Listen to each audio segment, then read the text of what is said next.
तो वही किसी मित्र का एक कमेंट है,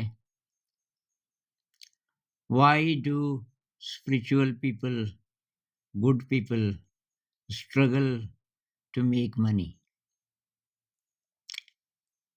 why are they shamed for being idealistic idiots?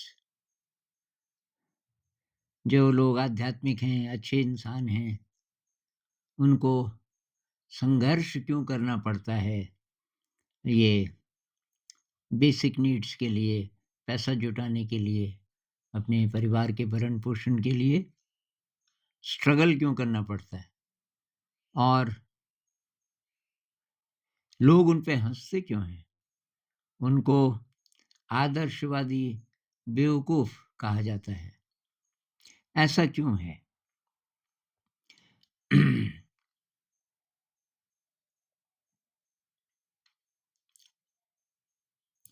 तो भई ये जो स्ट्रगल है ना, ये हमने मान लिया कि खराब बात है एक तो, और एक इसमें असम्पशन ये है कि कोई स्पिरिचुअल है, कोई अच्छा इंसान है, तो आसानी से उसके पास पैसा आ जाना चाहिए। तो ये असम्पशन तो मेरे ख़्याल से सही नहीं है, क्योंकि जो सर्कमस्टेंसेस है ना, वो बुद्धिज़्म के हिसाब से वो तो आपके कर्मों के हिसाब से आपके सामने आई। सर्कमस्टेंसेस आपकी भी चॉइस उसमें शामिल है, लेकिन ये पीछे के जितने भी आपके जो गड़बड़ कर्म रहे होंगे, मन से, वाणी से या एक्शन से, तो उनका रिज़ल्ट है वर्तमान परिस्थितियाँ। जब भी लोग किस्मत बोलते हैं, तो किस्मत का मतलब परिस्थिति, किस्मत का मतलब मनस्थिति नहीं है। वहाँ हमारी हमारी फ्री विल है। आप ऐसी स्थिति में हैं कि बहुत मुश्किल से पैसा कमा रहे हैं, तो बाहर जो स्ट्रगल हो रहा है, बाहर जो मेहनत हो रही है, वो तो एक बात, लेकिन ये जो मन ही मन में, उस मन ही मन में एक प्रकार का स्ट्रगल होता रहता है कि ये ठीक नहीं है, ऐसा क्यों हो रहा है? और जो लोग आध्यात्मिक नहीं हैं, जो बहुत गड़बड़ लोग हैं, वो आसानी से पैसा कमा लेते हैं। ये जो मन में संघर्ष चलता है, ये थका देता है हमको। एक्चुअली तो बहुत जगह हम स्ट्रगल करते हैं और उसको एन्जॉय करते हैं। वही जो पहाड़ पे चढ़ते हैं जो लोग, माउंटेनियर्स, कि साहब इस पीक पे चढ़ रहे हैं, इस पीक पे चढ़ रहे हैं। बहुत मुश्किल, कदम-कदम पे खतरा, और मौत कभी भी आ सकती है। बहुत दुर्गम, और मिलेगा क्या आपको? कुछ नहीं, बस वो शौक है। तो स्ट्रगल है उसमें बहुत ज़्यादा। अब स्ट्रगल है, आप बोलोगे खुद चुना है उसने, बस यहाँ फ़र्क है। अगर जो भी परिस्थिति है, उसको हम एक्सेप्ट कर लें ऐसा है, तो इसमें वही फीलिंग आ जाएगी कि खुद चुना है। मतलब आप जिस भी परिस्थिति में अभी हैं, वहाँ से भाग नहीं सकते, कोई विकल्प नहीं है, वही है। जैसे ही आपको ये पता चला ये परिस्थिति है और इसी में मुझे अभी रहना है, पता नहीं कब तक, टोटली उसको एक्सेप्ट कर लो। इसकी ट्रेनिंग करनी पड़ेगी। टोटली अगर आप एक्सेप्ट कर लोगे, तो बहुत बड़ा जो स्ट्रगल मन के अंदर चलता है, वो खत्म हो जाएगा। अब स्ट्रगल रह गया बाहर, जो आप कर रहे हो, कितना टाइम लगा रहे हो उस काम को करने में। अब वो काम इतना बोरिंग नहीं होगा अगर आप एक्सेप्ट कर लोगे। मुझे याद आ रहा है, मेरे गाँव में ना एक आदमी था बचपन में, और रिश्ते में तो भाई साहब ही मैं बोलता था उनको, लेकिन उनकी उम्र काफ़ी ज़्यादा थी। तो वो ये पत्थर तोड़ने का काम करते थे। बहुत ऑनेस्ट आदमी, और बहुत खुशमिज़ाज, बहुत न्यायप्रिय। कहीं कुछ 2 लोगों में झगड़ा हो रहा हो, अ, कि मेरी ज़मीन यहाँ तक है, दूसरा बोलता है नहीं, नहीं, 1 फुट इधर आ गए आप, तो उसको ले जाते थे कि भई आप बताओ, पंचायत वग़ैरह बुलाने की ज़रूरत नहीं है, आप बताओ। और वो बस बोल देता था। उसका क्लोज़ से क्लोज़ फ्रेंड भी अगर उसको लगे कि ये गड़बड़ है, वो तुरंत बोल देता था, "ना भाई, यहाँ पे ऐसे नहीं, ऐसे।" तो वो क्या करता था, उसके 3 बच्चे थे, बेटे। पत्नी की डेथ हो गई थी, जब बच्चे छोटे ही थे। तो जिस दिन उसको पगार मिलती थी,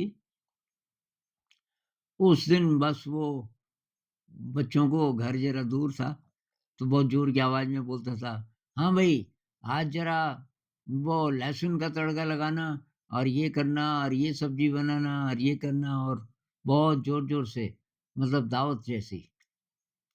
अब जिस दिन नहीं है, तो पुराना खत्म हो गया, एक भी पैसा नहीं है, तो उनके जो बच्चे हैं, खुद तो उससे फ़र्क पड़ता नहीं था और बच्चों ने भी नहीं खाना खाया सुबह से।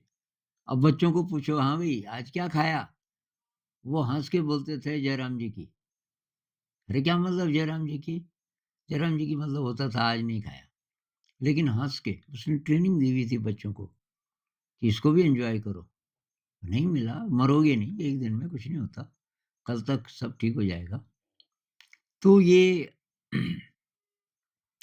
ऐसी मनस्थिति कैसे आती होगी कि हम एक्सेप्ट कर लें? इसमें ट्रस्ट काम करता है।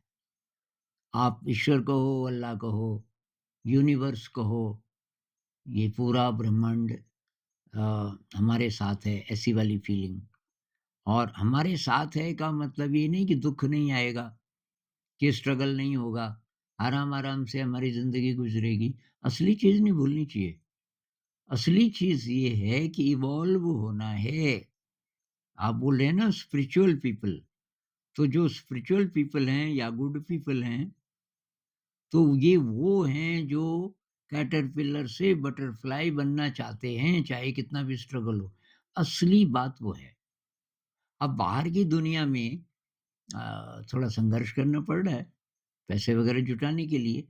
कितना संघर्ष, कितनी बुरी हालत हो रही है। उतनी नहीं हो रही जितना कि हमारा मन बोलता है। तो मन अगर शांत रह जाए, तो बाहर हम काफ़ी ज़्यादा मेहनत भी कर सकते हैं, क्योंकि तब शक्ति फालतू खर्च नहीं हो रही सोचने में, मन ही मन में। मन के अंदर कोई संघर्ष नहीं है, मन के अंदर शांति है।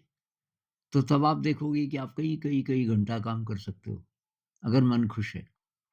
अब खुश कैसे होगा? भई मन तो आपका है, आप जैसा चाहो।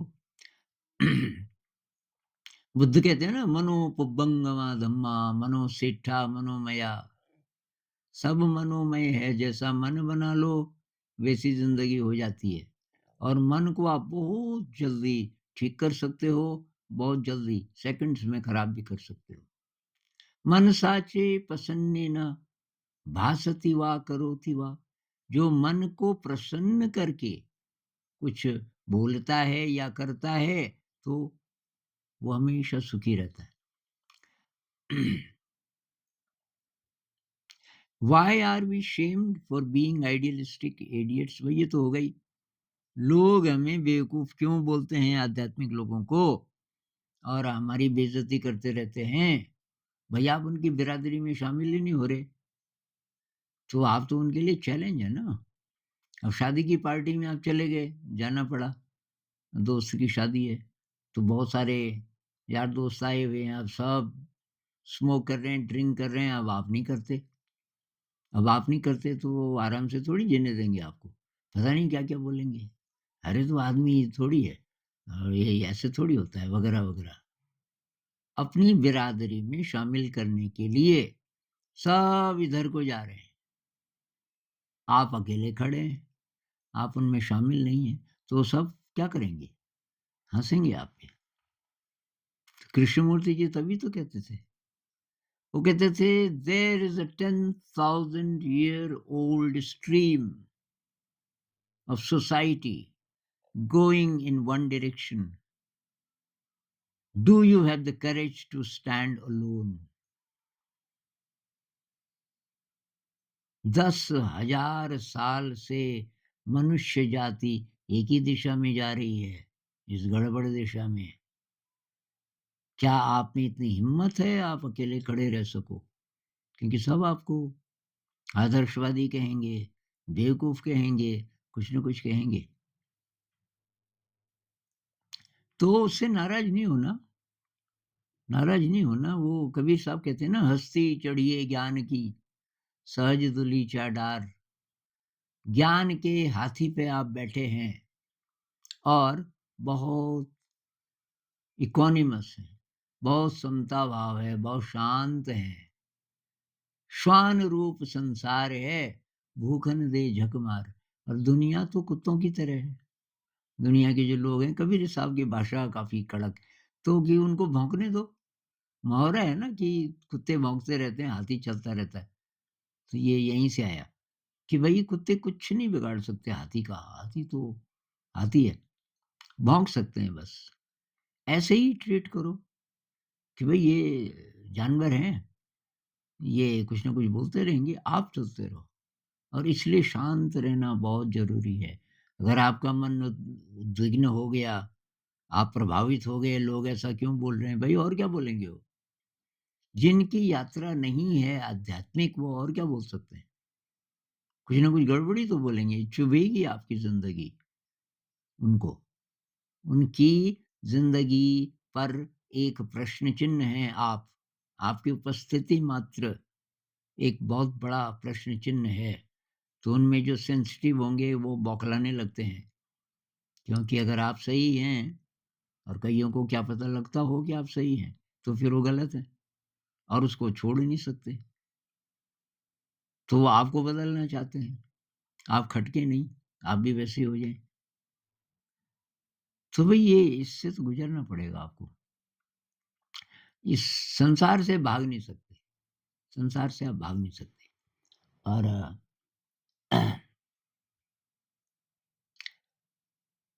जीना भी संसार में ही है।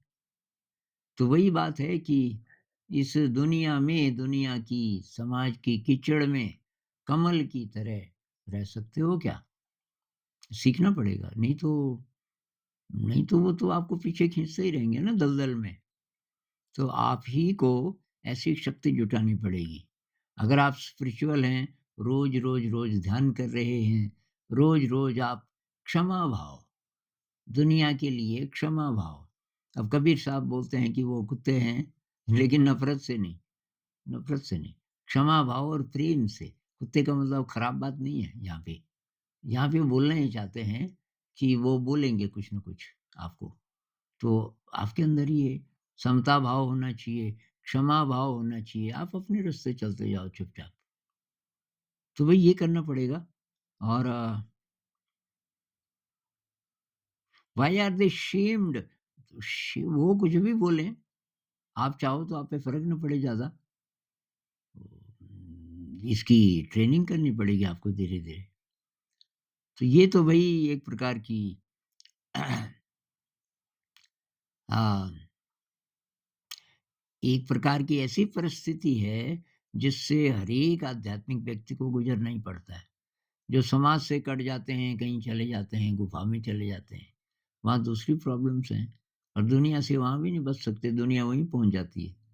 सबसे अच्छा ये आप जहाँ हैं अभी और बहुत स्ट्रेसफुल सिचुएशन है और कोई विकल्प नहीं है, एम्ब्रेस करो उसको, एक्सेप्ट करो जब तक भी है। और तब या तो आपको विकल्प मिलेगा, भई यूनिवर्स भी तो साथ देता है ना, या तो आपको दूसरा रास्ता मिलेगा। यही रास्ता आपके लिए थोड़ा अच्छा हो जाएगा। तो असली बात है अपनी शक्ति बढ़ाओ, अपने अंदर प्रेम बढ़ाओ, करुणा बढ़ाओ और तब होगा ये कि धीरे-धीरे जो लोग आप पे आज हँसते हैं और आपका मज़ाक उड़ाते हैं, वही लोग आपके पास सलाह लेने आएँगे कि महाराज हमें भी बताइए, ये आप तो खुश रहते हैं, क्या कारण है? ऐसा तब एक समय आएगा। तो बस वही है, शक्ति बढ़ाओ लगातार, लगातार।